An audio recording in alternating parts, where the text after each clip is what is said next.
Assalomu alaykum talabalar.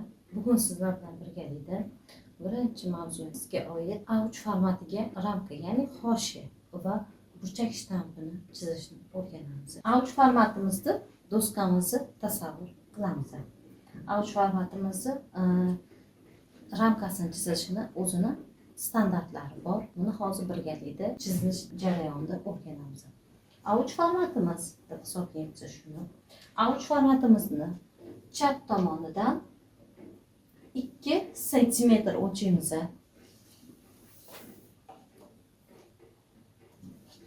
Yuqoridan va pastki qismdan.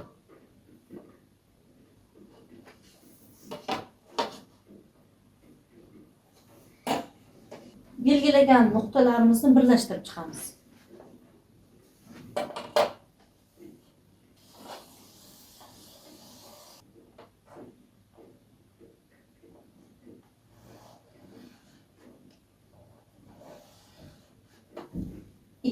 Santimetrlik masofada chiziq chizib oldim. Bu bizani A3'imizni chegara qismi, qog'ozni tugallanish qismi deb hisoblaymiz. Endi qolgan 3 tomonlar yuqori, pastki va o'ndoqlar bu yerdan 5 mm dan o'lchab chiziq chizib chiqamiz va ramka hosil bo'ladi. Belgilab olgan nuqtalarimizni birlashtiramiz.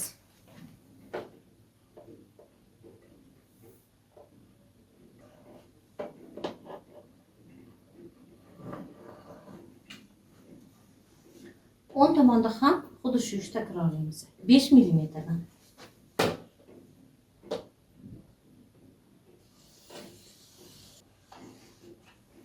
Ramkalarimiz mana bu holatda kesilishi mumkin emas.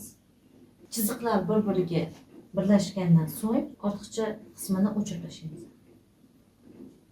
Mana bu holatda bo'lishi kerak ramkalarimiz. Endi yuqorini ham chizib olamiz.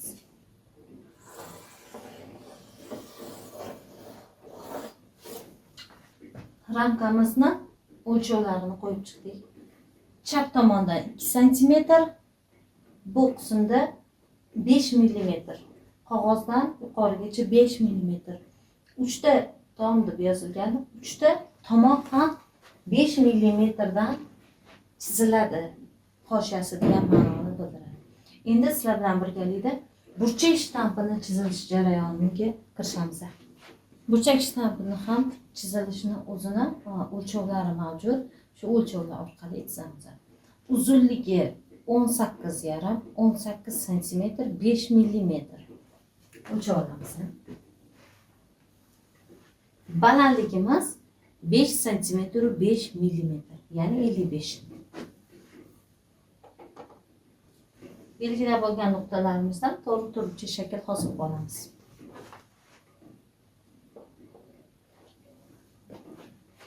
Burchak shtampini ham chegara qismlarini chizib oldik. Endi ichki qismlarni chizishga kirishamiz. Bizda 7, 17 va har bir kataklarimiz o'zini o'lchamlari bor. Shular bo'yicha bo'lib chiqamiz.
yozib chiqamiz endi.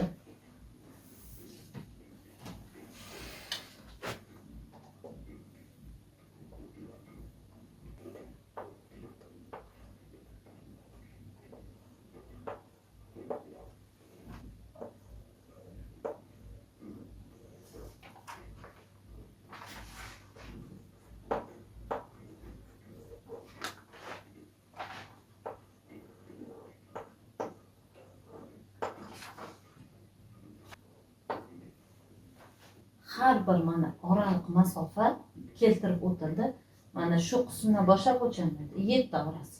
Keyingisi yana shu qismdan bu yoqqacha 17, 40, 55, 65. Bu qismini uzunliklarini biz chizib oldik, ya'ni ustunlarni chizib oldik. Endi mana bu qismda umumiysi 55, ya'ni 5 sm 5 mm.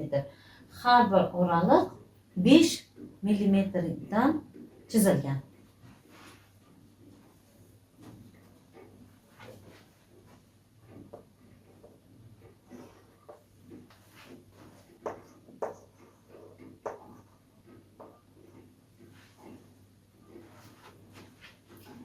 Besh millimetrdan har bir oraliq va 11 ko'paytirganda 55 bo'libdi. Millimetrda 5 sm 5 mm bo'ladi. Bu qismni davom ettiramiz chizishni. 3-chizig'imizni pastdan yuqoridan 3-chizig'imizni davom ettiramiz. Shu tomonga. Va yuqoridan ham 3-chiziqni chizib olishimiz kerak. Umumiy uzunligi bizda 5 cm. Mana shu qismdan bu yoqqa 5 cm o'lchaymiz va umumiy ustunni chizib olamiz. Ikkinchi chiziqdan boshlab pastgacha chiziladi bu 5 cm'imiz. Endi 4-chizig'imizni oraliqga chizmasdan shu joyi o'ziga ko'chirib o'tamiz.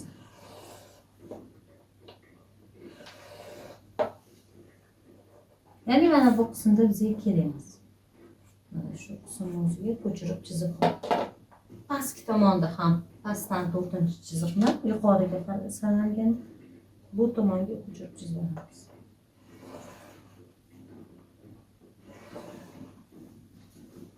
Chizib oldik. Endi bularni 3 bo'lakka bo'lib olamiz. Birinchi 3 bo'lagimiz bu qismdan bu yoqqa 15 yozilgan, ya'ni bizda 1,5 cm.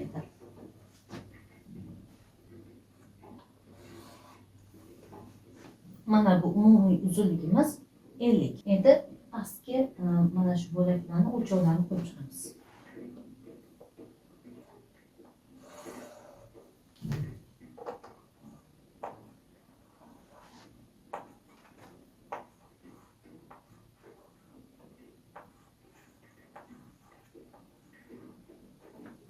Pastda mana bu uzun chizig'imizda bu qismdan bu yoqqa 2 cm o'lchanadi va bo'linadi.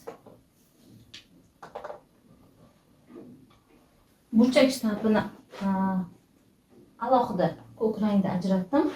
Sollar bilan adashtirib yubormasligingiz uchun. Mana shu ramka.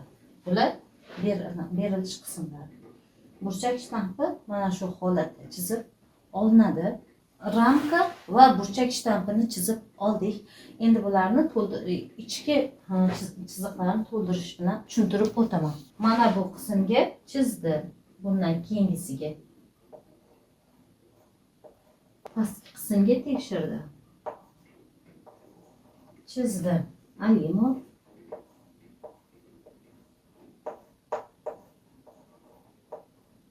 qismga familiya ism shart tekshirdi. Ekranova imzo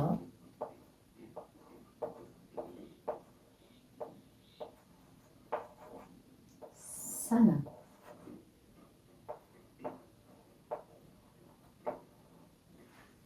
bu qismga mavzu nomi yoziladi. Detal deb yozamiz. Mavzuyimiz nomi detal deb hisoblanadi.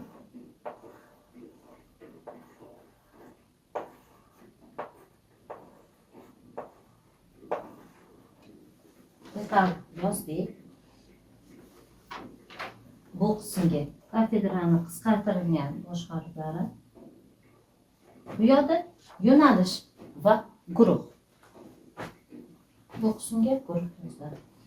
Shunday holatda to'ldiriladi. Masshtab, agar chizayotgan chizmanglar masshtabga solinadigan bo'lsa, masshtabni kattalashtirildimi, kichkinalashtirildimi, shu qismda keltirib o'tiladi.